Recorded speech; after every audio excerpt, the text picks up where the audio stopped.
Hey, what's up, y'all? It's your boy, The Juice.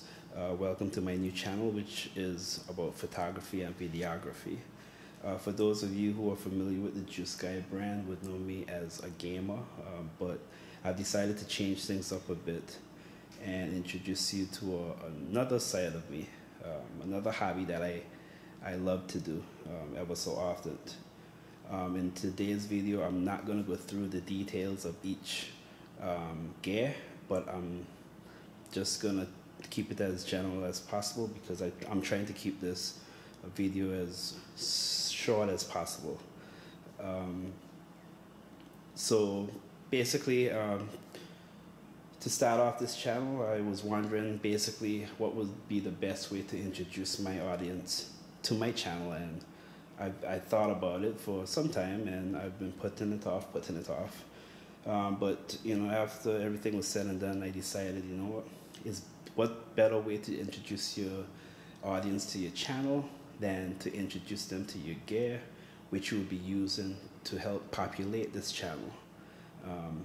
As you can see, well, I don't think you can see from here, but I'm a Canon shooter. All my gears are Canon. I might have one or two Sigmas, I can't recall, but I will go through each case one by one. And except for this one, because this one is junk, a lot of junk. This one here basically is a Vanguard case, I think. That's where I hold a lot of my flashes, my battery packs, my extra AA batteries, that kind of small, those kind of small peripherals, you know, like the external mics and stuff. So I'm not gonna go through that in detail. But this next one up here, this here is a Pelican Case 1560 with the foam pattern inside. I have a lot of most of my lenses in there, which I'll obviously go through in detail. And then this one on this side here is a Pelican 1510 case, also with the foam inserts.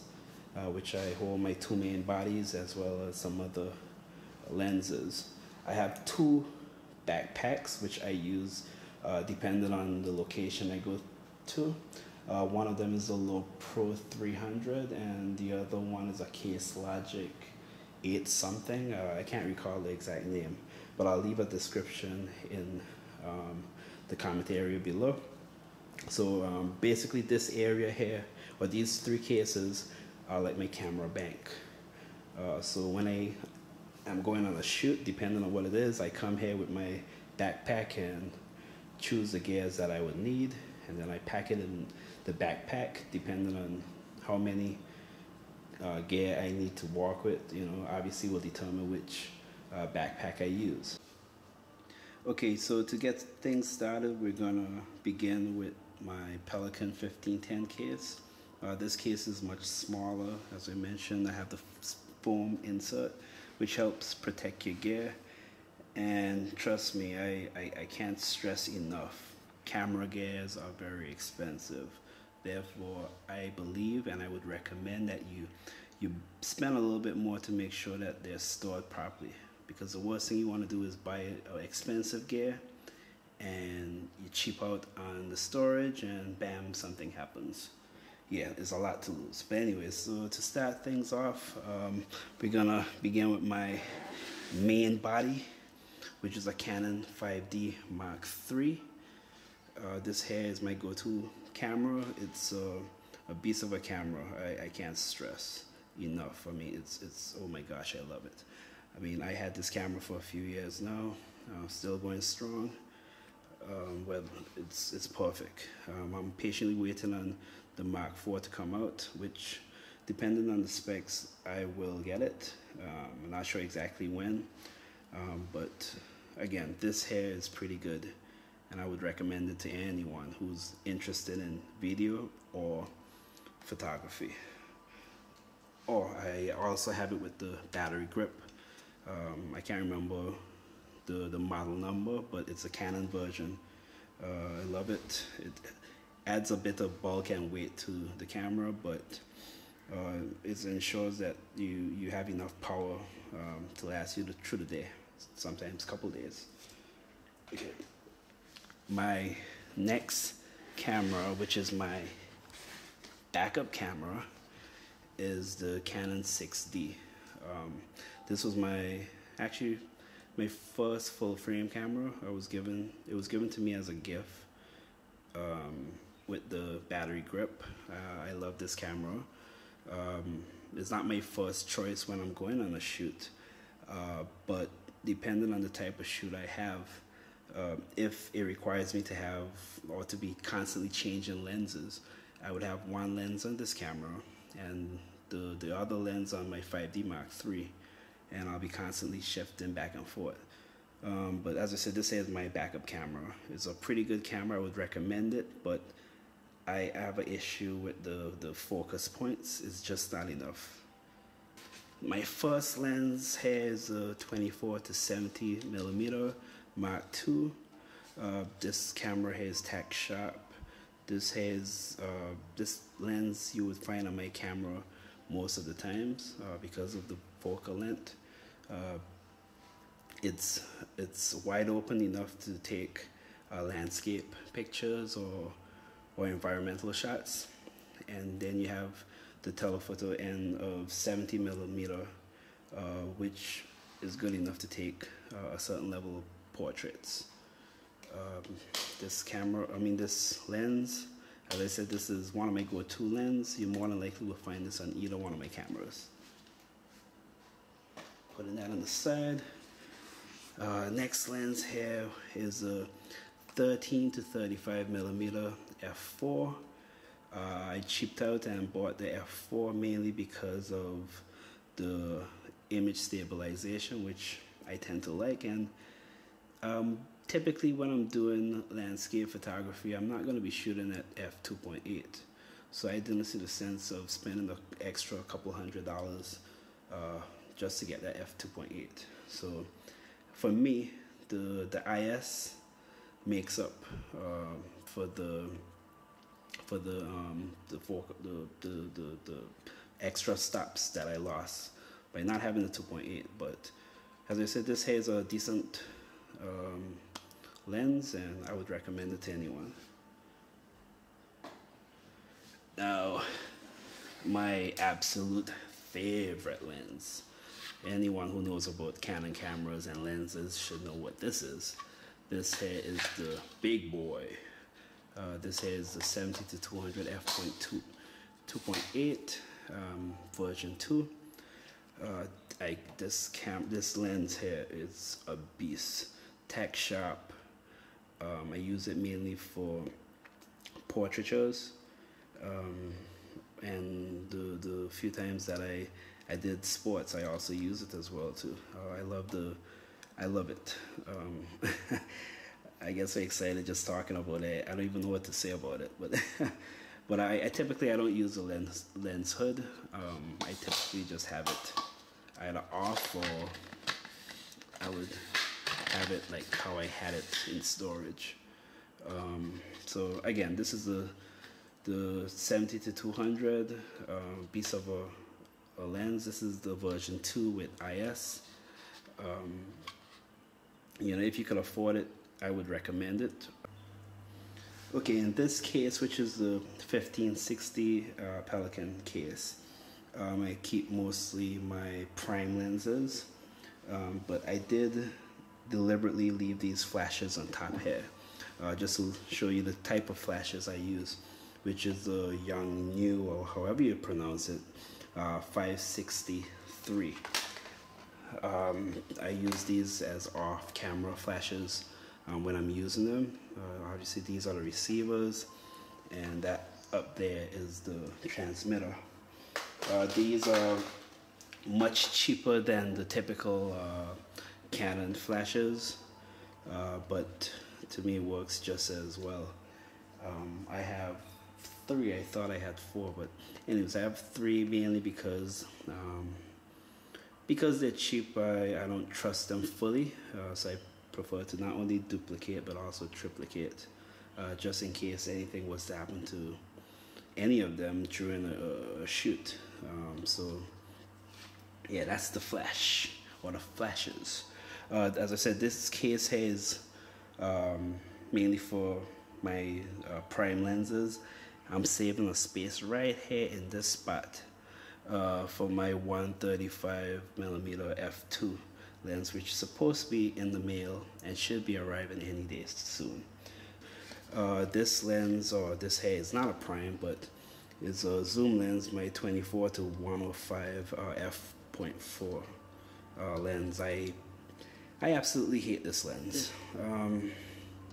When I got it, I liked it, but the image quality, at least to me, is very washed out compared, especially to my 24 to 70 lens. What I do like about this is the image stabilization, the IS basically, which allows me to do video. But as a portraiture lens, I don't use it, and if I can, I will sell it. I've tried, but I wasn't that successful. But I think I will try again, but I hate this lens. Next here I have my 51.4. This lens I use for portraiture. I like it. I would like to get the 1.2, but I can't justify paying that amount for a lens that I don't use that often. I like the range, but again, as I said, I don't use this lens typically that much. The lens is tack sharp, and from what I've seen, especially on YouTube, there's not that big of a difference between the 1.4 and the 1.2. So again, I really can't justify buying that lens, which I think right now goes for about $1,200, or give or take a few, like $50. So I'm not sure, but you could check it out on Amazon or B&H to get the exact price. The next lens here is the 85mm. This is a 1.8. I use this a lot for portraiture, or mainly for portraiture, I should say. If you're familiar with photography, you would know that prime lens are much sharper than zoom lens. So while I could get this range on my 70 to 200, it's still not as comparable with a prime, especially if you go to the 1.2. I haven't really done a side-by-side test between the 85 1.8 and the 70 to 200 2.8 to see the difference in quality, but I would not be surprised if this lens here gives that lens a run for its money, just because it's a prime. This lens, it cost me, I think at the time was $419, but I think the price has since gone down to like $3 something. But it's a pretty good lens. I would love to upgrade to the 1.2. I almost did, but $2,000 is a lot of money in these days, you know. And from what I've realized or seen, this here focuses much quicker than the f.12. f1.2, yeah. And it should give that a run for its money, and it's, you know, what's a sixth of the price. So again, I really can't justify spending $2,000 if this here is giving me image quality that, you know, I could sell. So next here, I think this here is another zoom. Yes, it is. This here is a 17 to 55 lens. This here is a EFS lens, sorry. This here is for APC camera. A little history about me. The first camera I started off with, which was a Canon T3i. That was a crop sensor, so I bought this lens to go with that. This here has a 2.8 zoom. It's a not 2.8 zoom. What am I saying? It has a focal length of f2.8. It's a very nice lens. I don't use it anymore because I don't shoot with crop censored cameras anymore. Of course, this is one of my favorite lenses when I'm doing ring shots or even photography from time to time. This is a macro lens, f2.8 100mm. This here is very sharp, extremely sharp, and it does give you the kind of bokeh that at least that I like. The focal length is pretty good. 100 mm just means that you have to stand a little further back if you're using it for portraiture, that is. But you know, as a macro lens, it allows you to get as close as possible to the subject, and the image quality is superb. I really love this lens. And finally, my last lens is Sigma 70 to 200 f2.8. I know you're gonna ask, why do you have two 70 to 200 lens, one Sigma, one Canon? Well, truth be told, I started off with this lens. This was the first lens in this range that I bought, mainly because, you know, when I read certain reviews, you know, some would say, hey, well, it's just as sharp as a Canon. And when I got it, I actually thought so, because I was ignorant to the fact, mainly because up until that point, I've never used a Canon 70 to 200. So at some point, I rented a Canon 70 to 200, and I realized that most of the people who are saying that the two are near the same, I think they are fooling themselves or blind, because there is a significant difference, at least for me, from the focusing to the image quality. There is a big difference. This lens gives you a softer look. It's very soft compared to the Canon version. Don't get me wrong, it still gives you okay pictures, but for what I wanted, this just couldn't really do the job. So basically, why do I still have this lens?